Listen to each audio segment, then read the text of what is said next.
Itamar Ben গাভিরও এই নীতির সাথে একমত। তিনি আরেক বড় নেতা, জাতীয় নিরাপত্তা নিয়ে কাজ করেছেন আগে। তিনিও চান ফিলিস্তিনিদের বের করে দেয়া হোক। তাদের এই কথা প্রকাশ্যে বলতে লজ্জা সংকোচ লাগে না। ইসরায়েলি নেতাদের মধ্যে পরিবর্তন বলতে এতটুকুই। আগে ইসরায়েল কথাটা অস্বীকার করতে চাইতো, এখন তারা স্বীকার করে। তারা চায় ফিলিস্তিনিদের উৎখাত করা হোক।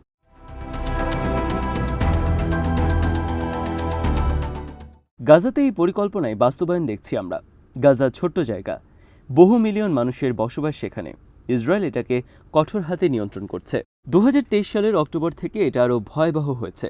প্রায় অর্ধলক্ষ মানুষ নিহত হয়েছে। সবখানেই বোমার আঘাতের চিহ্ন। ঘরবাড়ি আর কিছুই নেই, স্কুলগুলোও নেই, এমনকি হাসপাতালও গুড়িয়ে দেওয়া হয়েছে।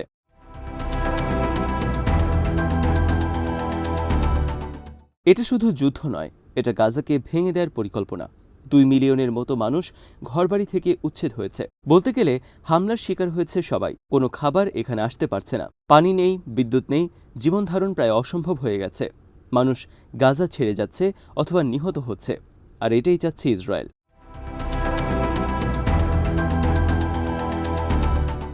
পশ্চিম তীর কিছুটা আলাদা, কিন্তু সেখানেও জায়নবাদীদের লক্ষ্য একই।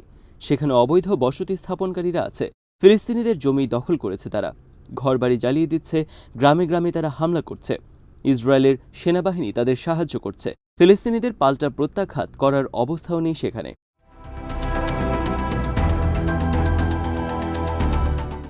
সেখানে ফিলিস্তিনিদেরকে বের করে দেওয়া হচ্ছে। পরিবারগুলো সবকিছুই হারিয়েছে। অবৈধ বসতি স্থাপনকারীদের জমি বাড়ছে। এটাও ইসরায়েলের পরিকল্পনারই অংশ, কারণ সরকার এখানে পৃষ্ঠপোষকতা দিচ্ছে। তারা পশ্চিম তীরও দখল করতে চায়। কোনো ফিলিস্তিনিকে তারা কোথাও জায়গা দিতে চায় না।